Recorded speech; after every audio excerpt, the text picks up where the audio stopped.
नमस्कार, मैं हूं शुभ मिश्रा और आप देख रहे हैं जोहार झारखंड। चलिए करते हैं बुलेटिन की शुरुआत और पहली खबर आपको राजधानी रांची से बता रहे हैं, जहां मोरहाबादी में मॉर्निंग वॉक पर निकली महिला से चेन की सरेआम छिनतई की गई। छिनतई की घटना सीसीटीवी में कैद हो गई है, लेकिन अब तक पुलिस चेन स्नैचर तक नहीं पहुंच पाई।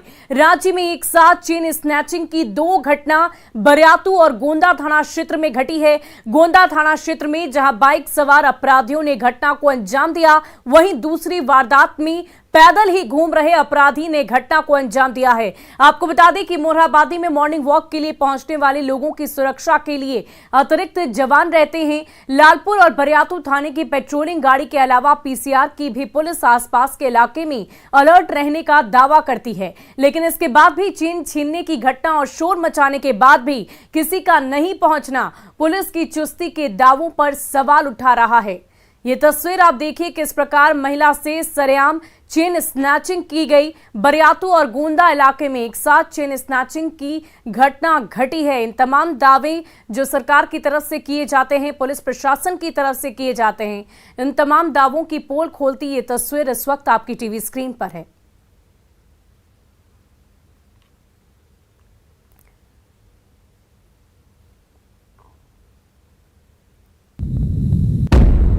और सवाल पूछता है न्यूज 18 कि अपराधियों के आगे क्यों फेल है पुलिस। इस तरह की घटना जब घटती है तो आखिर पुलिस प्रशासन कहां रहती है? स्नैचिंग के वक्त क्या कर रहे थे जवान? वीआईपी इलाके में इतनी ज्यादा सुरक्षा सुस्त क्यों है? ये तस्वीरें आप देख सकते हैं कैसे झपट्टा मारकर अचानक से ही अपराधी वहां पर पहुंचते हैं और महिला के गले से चेन छीनते हैं और उसे धक्का देकर वहां से फरार हो निकलते हैं। वहीं झारखंड के सरकारी स्कूलों में बदलाव का दौर लगातार जारी है। स्कूल भवनों को हरा रंग में रंगने के आदेश के बाद अब शिक्षा मंत्री ने सरकारी स्कूलों में अगले शैक्षणिक सत्र से दिशोम गुरु शिबू सोरेन के साथ ही पूर्व सांसद विनोद बिहारी महतो और निर्मल महतो की जीवनी पढ़ाने के निर्देश जारी किए हैं। शिक्षा मंत्री ने कहा है कि उन लोगों ने अलग राज्य के लिए लड़ाई लड़ी और उसी का नतीजा है कि झारखंड एक अलग राज्य बना। गुरु जी का जीवनी जो है, विनोद बिहारी महतो का जीवनी है, निर्मल महतो की जीवनी है, ये झारखंड अलग राज्य का जीवनी है। यही लोग का जो आज आंदोलन हुआ तो अलग राज्य मिला, तो कैसे अलग राज्य हुआ यहाँ के लोगों को जानकारी होना चाहिए, इसलिए हम पाठ्यक्रम में शामिल करने का मांग किया है। वहीं झारखंड के सरकारी स्कूलों में शिबू सोरेन की जीवनी पढ़ाने के सरकार के प्रस्ताव पर अब सियासत भी गर्मा गई है। बीजेपी ने झारखंड के बड़े आंदोलनकारियों की जीवनी पढ़ाने का स्वागत किया है, लेकिन यह भी पूछा है कि क्या शिबू सोरेन के नोट के बदले वोट और सदन में सरकार बचाने के लिए सौदेबाजी की घटना की जानकारी भी बच्चों को दी जाएगी। वहीं जेएमएम ने कहा कि झारखंड की जनता ने शिबू सोरेन को गुरु का दर्जा दिया और उन पर बीजेपी को छींटाकशी नहीं करनी चाहिए। इधर कांग्रेस ने सरकार की पहल का स्वागत करते हुए बीजेपी के आरोपों पर पलटवार किया है। सोरेन जी के भी शुरुआती जो संघर्ष की गाथा है वो बहुत ही प्रेरणा देने वाली है, लेकिन क्या ये सिलेबस में ये भी पढ़ाएंगे कि भारतीय इतिहास में लोकतंत्र में पहली बार पार्लियामेंट में सरकार बचाने का सौदा हुआ था, वो भी बैंक अकाउंट में 3 करोड़ रुपए का ट्रांसफर करके, यानी 3 करोड़ जनता को 1-1 रुपए में उनकी अस्मिता का सौदा हुआ था। क्या ये इस चीज को भी पढ़ाएंगे? क्या ये इस चीज को भी पढ़ाएंगे कि 1991-92 के दौर में जब नरसिम्हा राव राज्य देना चाहते थे तो इन्होंने 3 करोड़ रुपए लेना ज्यादा महत्वपूर्ण समझा? क्या ये चीजों बच्चे को पढ़ाई जाएंगी? तो मुझे लगता है कि इस पूरे चीज पर एक बार फिर से इंट्रोस्पेक्शन करने की आवश्यकता है कि बच्चों को क्या करप्शन का पाठ पढ़ाएगी अब सरकार। उनका दर्जा एक नेता का नहीं है हम लोगों के मन में। पूरे झारखंड वासी उन्हें भगवान की तरह मानते हैं और उन पर अगर इस तरह की छींटाकशी हो या उनकी आलोचना हो तो मुझे लगता है वैसे लोगों को मैं नसीहत देना चाहूँगा आपके माध्यम से कि आसमान में थूकने का प्रयास न करें। भगवान भगवान होता है और मुझे लगता है दलगत भावना से ऊपर उठ के लोगों को इसका स्वागत करना चाहिए था। वो आंदोलनकारी के रूप में जाने जाते थे और उनका कोई घर का नाम नहीं था, उनका नाम था शिबू सोरेन, लेकिन लोगों ने, यहाँ झारखंड के लोगों ने, आंदोलनकारियों ने उनका नाम दिया दिशोम गुरु शिबू सोरेन। तो उनकी एक अपनी पहचान है। अगर उनके बारे में कोई पढ़ाई जाती है चीजें तो बिल्कुल पढ़ाई जानी चाहिए। इसमें भारतीय जनता पार्टी के पेट में दर्द क्यों हो रहा है? वहीं लोहरदगा पहुंचे वित्त मंत्री डॉक्टर रामेश्वर उरांव ने कहा कि कांग्रेस पार्टी मजबूती के साथ राज्यसभा चुनाव लड़ना चाहती है और उन लोगों ने केंद्रीय नेतृत्व के सामने अपनी मांग रखी। उन्होंने आरोप भी लगाया कि गैर बीजेपी सरकारों को केंद्र सरकार डिस्टर्ब करना चाहती है और ईडी की कार्रवाई इसी का नतीजा है। सभी मंत्रीगण गए थे अध्यक्ष के साथ और लोग भी जा रहे हैं। हम लोग कह रहे हैं कि इस बार हम लोग को दे दीजिए, वो लड़ना चाहते हैं इस बार, लेकिन फिर भी पार्टी नेतृत्व पर निर्भर करता है। वो लोग फैसला बोल रहे हैं, पार्टी नेतृत्व लेगा। जहाँ गैर भाजपाई सरकारें हैं वहाँ हर किसी न किसी तरह से तंग किया जा रहा है, सरकारों को गिराने की कोशिश की जाती है। यहाँ भी कोशिश लगता है मैं ऐसा कहूँगा, दबे के साथ नहीं कर देता कि ये कोशिश ऐसी ही है। और ईडी एक संस्था है, उसके विरुद्ध हमें कुछ कहना नहीं है।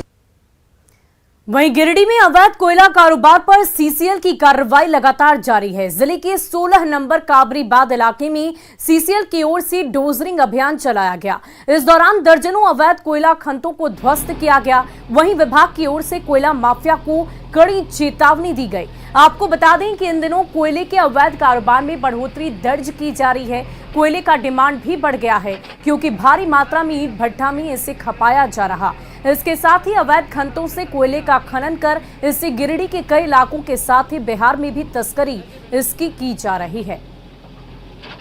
हम सभी से आग्रह करते हैं कि ये गलत काम है, इसमें संलिप्त ना हो। आप सही काम करिए और खनता चलाना, कोयला बेचना ये गलत काम है। इसमें अगर आप पकड़े जाएंगे तो आप पर कानूनी कार्रवाई की जाएगी।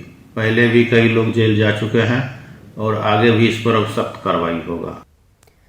और देवघर के जसीडीह में रेलवे लाइन के पास हजारों बोतल आयुर्वेदिक टॉनिक सिरप बरामद किया गया। फेंकी हुई कोई दवा एक्सपायर नहीं है। पुलिस सभी दवाओं को जब्त कर थाने ले आई है और मामले की जांच शुरू कर दी गई। पुलिस ये पता लगाने की कोशिश कर रही है कि क्या ये चोरी की दवा जिसे आनन फानन में फेंक दिया गया या फिर ये डुप्लीकेट दवाएं हैं। बड़ा सवाल है कि जब आयुर्वेदिक दवाएं इतनी महंगी हैं तो हजारों बोतल दवा गड्ढों में क्यों फेंक दिए गए। लगभग जो है 18 से 20 बोरा के लगभग है और जितनी भी दवाइयाँ हैं सारी दवाइयाँ आयुर्वेदिक दवाइयाँ हैं और जो कि एक्सपायर भी नहीं है और सभी जो है सीलबंद बोतल है जी। ये तो प्राइवेट सप्लाई है? हाँ, ये प्राइवेट सप्लाई है, गवर्नमेंट सप्लाई नहीं है या कोई भी झारखंड गवर्नमेंट में। क्या कर रहे हैं सर? अभी फिलहाल इस दवा किसी बच्चे लोग के हाथ में नहीं चली जाए, इसलिए हम लोग सारी दवा को उठवा के जो है हम लोग हॉस्पिटल ले जाए।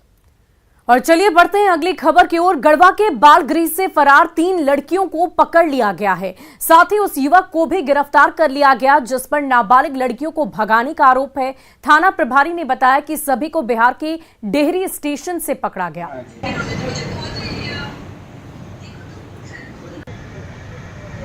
से 3 बच्चियां भाग गई थी जिनके पदाधिकारी थाना पे आके सूचित किए थे।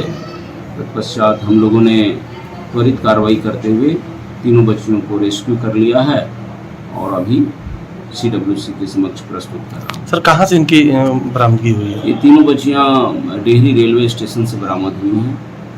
वहाँ के पुलिस पदाधिकारी के सहयोग से इनको बरामद किया गया है। और देवघर में विश्व प्रसिद्ध श्रावणी मेला की तैयारियों को लेकर जिला प्रशासन ने कमर कस ली है। 23 जुलाई से शुरू होने वाले श्रावणी मेले में लाखों की संख्या में श्रद्धालु बैद्यनाथ धाम पहुंचते हैं और बाबा भोलेनाथ की पूजा आराधना करते हैं। सूचना मिली थी कि श्रद्धालुओं की अधिक संख्या बढ़ने पर मानसरोवर क्यू कॉम्प्लेक्स से संस्कार भवन तक फुटओवर ब्रिज में कंपन होता है और इसे लेकर मेक इन इंडिया और ग्रामीण विकास विभाग के इंजीनियर ने ब्रिज का निरीक्षण किया। इंजीनियर ने पुल को ठीक बताया है, साथ ही ऊंचाई को कंपन की वजह बताया। पुल को अधिक सुरक्षित बनाने के लिए जल्द ही लोहे से कवर कर मजबूती प्रदान की जाएगी। ऑपरेशन हुआ होगा इसलिए उसको जैकेटिंग वैकेटिंग किया है। उसका अभी तो फिर हम लोग और फर्दर उसको थोड़ा जांच कर रहे हैं। तो ये टेम्पररी व्यवस्था थी, अब क्या परमानेंट व्यवस्था की जाएगी? इसके बाद तो परमानेंट ही होगा। क्या किया जाएगा परमानेंट के लिए? वही स्टडी कर रहा है हम लोग शाम तक। ये फुट ओवर ब्रिज का स्ट्रेंथनिंग का जांच किया जा रहा है। ये आगामी श्रावणी मेला में लाखों की भीड़ होती है, तो उसमें क्या इसका स्टेबिलिटी है और रिपेयर मेंटेनेंस की आवश्यकता है, उसी पर काम हो रहा है। आज क्या किए सर? आज वही पीयर टू पीयर लेंथ नाप रहे हैं, उसके बाद जो भी इसमें रिपेयर की आवश्यकता है, इलेक्ट्रिफिकेशन वगैरह बहुत जगह पर।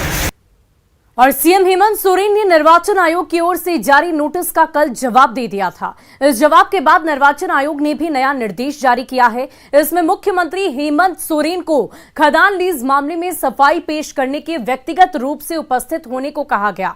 आयोग ने 31 मई को हेमंत सोरेन को हाजिर होने का निर्देश दिया। आयोग का यह आदेश शुक्रवार रात को हेमंत सोरेन की ओर से जवाब देने के बाद आया है। इधर हेमंत सोरेन के भाई विधायक बसंत सोरेन को 30 मई को निर्वाचन आयोग के सामने पेश होने के निर्देश दिए गए हैं। झारखंड के मुख्यमंत्री हेमंत सोरेन को खदान लीज मामले में निर्वाचन आयोग ने अपनी सफाई पेश करने के लिए 31 मई को समय दिया है। 31 मई को हेमंत सोरेन को खुद खड़ा होकर अपना पक्ष रखना पड़ेगा, लेकिन सबकी निगाहें अब राजभवन पर टिकी हुई है। क्या हेमंत सोरेन खुद अपना फैसला लेंगे या फिर चुनाव आयोग 31 तारीख के बाद फैसला लेगा? और अगर हेमंत सोरेन खुद फैसला लेते हैं तो उनकी क्या भूमिका होगी, यह सबकी निगाहें राजभवन पर टिकी हुई है। 31 मई को हेमंत सोरेन अपना पक्ष रखना होगा। उससे पहले हेमंत सोरेन के भाई विधायक बसंत सोरेन को 30 मई तक अपना पक्ष रखना होगा। क्या 31 मई से पहले ही उन्होंने अपना पक्ष रखेंगे? अब देखना यह है कि राजभवन इसमें क्या भूमिका होती है। रांची से निरंजन। वहीं रामगढ़ में पुलिस ने 5 टीपीसी उग्रवादियों को हथियार के साथ गिरफ्तार किया है। मामला लेम गांव में निर्माणाधीन पुल निर्माण की साइट पर मजदूरों के मारपीट और मशीनों को जलाने हवाई फायरिंग करने का है। इस वारदात को नक्सलियों ने 12 मई को अंजाम दिया था। पकड़े गए नक्सलियों के पास से एक देसी पिस्टल, एक देसी कट्टा, गोली, बाइक और मोबाइल बरामद किया गया। कुल 5 लोगों की गिरफ्तारी हुई, जिन्होंने अपनी अपनी संलिप्तता उस कांड में स्वीकार किया है। उसमें से 3 लोग एक जगह से गिरफ्तार हुए थे, जिनके पास से 2 अवैध हथियार और कुछ कारतूस भी बरामद हुए हैं। घटना में यूज किया गया बाइक भी बरामद हुआ है। जिस फोन से रंगदारी की मांग की जा रही थी, वो फोन और सिम कार्ड भी बरामद हो गया है। और राजधानी रांची में आलू की कीमतों में उछाल आ गया है। पिछले सप्ताह 15 रुपए किलो बिकने वाला आलू अब 25 रुपए प्रति किलो तक पहुंच गया। आलू विक्रेताओं का कहना है कि मंडी शुल्क को लेकर चल रहे आंदोलन की वजह से आलू की कीमतों में बढ़ावा हुआ। आंदोलन तो खत्म हो गया, लेकिन इसका साइड इफेक्ट अभी भी दिख रहा। आलू की बढ़ी कीमतों का लोगों की जेब पर कितना असर हुआ, इसे लेकर रांची के लोगों से बातचीत की न्यूज 18 संवाददाता कोमल बहल ने। रांची में इन दिनों आलू की कीमतों में बढ़ोतरी दर्ज की गई है। कुछ दिन पहले जहां आलू 15 से 16 रुपए प्रति दर किलो बिक रहा था, तो वहीं 25 रुपए किलो आलू अब बिकने लगा है। ऐसे में गर्मी के इस मौसम में एक तरफ जहां हरी सब्जियों की कीमत कम है, तो आलू की कीमत काफी ज्यादा बढ़ गई है। आखिर क्यों बढ़ी है, इसे लेकर के हम यहाँ पे लोगों से बात करेंगे। भैया, आलू की कीमत इतनी ज्यादा बढ़ गई है अचानक से, क्या वजह है? क्योंकि आलू जहाँ से आता है ना, वहाँ स्ट्राइक हो गया है। सरकार 2% टैक्स लगा रही है। इस वजह से टैक्स लगाने की वजह से जिस मंडी से थोक माल आता है, उस मंडी में स्ट्राइक हो गया है। इस वजह से रेट बढ़ा है। मंडी शुल्क को लेकर आंदोलन चल रहा है। उस वजह से रेट बढ़ गया आलू का। भैया, आलू का रेट बढ़ गया, तो ऐसे में क्या लोगों के बजट पे कोई ज्यादा फर्क देखने को मिल रहा है? मिल रहा है। लोग 20 रुपया 16 रुपया केजी में जितनी आराम से लेते थे, अभी 25 रुपया केजी लेने में संकोच कर रहे हैं। तो उसके वजह से हम लोग की बिक्री में काफ़ी असर पड़ा। हरी सब्जियों की कीमत? हरी सब्जियों की कीमत आलू प्याज से कम है। हाँ। आलू का कीमत बढ़ गया है जी। अच्छा, आप लोग जैसे भाव में, थोक के भाव में आप लोग भी आलू खरीदते होंगे, तो आप लोग पे कितना असर पड़ जाता है? कितने पैसे का फर्क आप लोग देखते हैं? 10 से 12%, 15% समथिंग बढ़ जाता है। आप लोग को भी 10 से 12%? 15%, 10 से 15% बढ़ जाता है जी। हालांकि बता दें कि मंडी शुल्क को लेकर के व्यापारी जो है वो आंदोलन कर रहे हैं, जिसकी वजह से माना जा रहा है कि कीमत बढ़ गई है। हालांकि शुक्रवार को आंदोलन जो है वह व्यापारियों का आंदोलन समाप्त हो गया है, जिसकी वजह से कहीं ना कहीं ये उम्मीद जताई जा रही है कि जल्दी पुरानी दर के रेट में आलू की कीमत दोबारा से आ जाएगी। कैमरा पर्सन अमित के साथ कोमल बहल, न्यूज़ 18 रांची। और जमशेदपुर में टाटा स्टील की ओर से समर कैंप का आयोजन किया गया, जिसमें 2000 बच्चे विभिन्न खेलों का प्रशिक्षण ले रहे हैं। इसी के तहत जेआरडी स्टेडियम में बच्चों को आत्मरक्षा के गुर सिखाए जा रहे, जिसमें 5 साल के बच्चे से लेकर 19 साल तक के युवा शामिल हैं। लड़कों के साथ ही अब लड़कियां भी सेल्फ डिफेंस के लिए कराटे सीखने में आगे आ रही हैं। इससे जहां उनका सेल्फ कॉन्फिडेंस बढ़ता है, वहीं किसी भी आपात स्थिति के लिए वो खुद को तैयार भी कर पाती है। बता दें कि टाटा स्टील की ओर से समर कैंप में 19 तरह के खेलों का प्रशिक्षण दिया जा रहा। इस बेसिक ट्रेनिंग कैंप में बेहतर प्रदर्शन करने वाले बच्चों को टाटा स्टील प्रशिक्षित करेगा।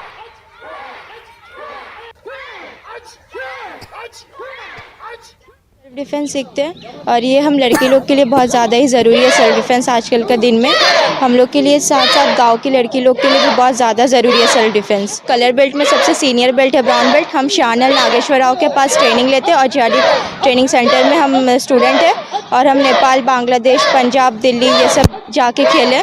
नेपाल और बांग्लादेश में इंटरनेशनल लेवल खेले और बहुत सारे national levels, district, state levels ये सब भी खेले। वो मेरी बेटी है, लड़की है, तो इसके लिए बहुत ज़रूरी होता है कि हम अपने बच्ची को जो है वो सेल्फ डिफेंस सिखाएं, वो अपने आप को प्रोटेक्ट कर सके। आज जैसा चल रहा है तो बहुत ज़रूरी है कि हम अपनी बच्चियों को ये सब सिखाएं ताकि वो आगे चल के अपने आप को सेल्फ डिफेंस खुद कर सके। हमको उसके पीछे ना लगना पड़े, पेरेंट्स को उसके पीछे, हमको ये फिक्र ना हो कि मेरी बच्ची कहीं जा रही है तो मुझे उसको पीछे पीछे पीछे रहना है। वो खुद अपने आप को प्रोटेक्ट कर सके, किसी भी हालात के लिए वो अपने आप को तैयार रख सके। बस इसीलिए हमने डाला है। Tata steel karate training centre में टाटा स्टील कोच हूँ और टाटा स्टील हर साल इस तरह का यहाँ लोकल लोग उनको इस तरह का सपोर्ट देता है। तो मैं कंपनी के माध्यम से काम करता हूँ, तो मुझे मालूम है कि बहुत से बच्चे को यहाँ बहुत सा फ़ायदा और फैसिलिटी मिलता है। तो हम लोग टाटा स्टील का सभी लोग धन्यवाद करना चाहिए।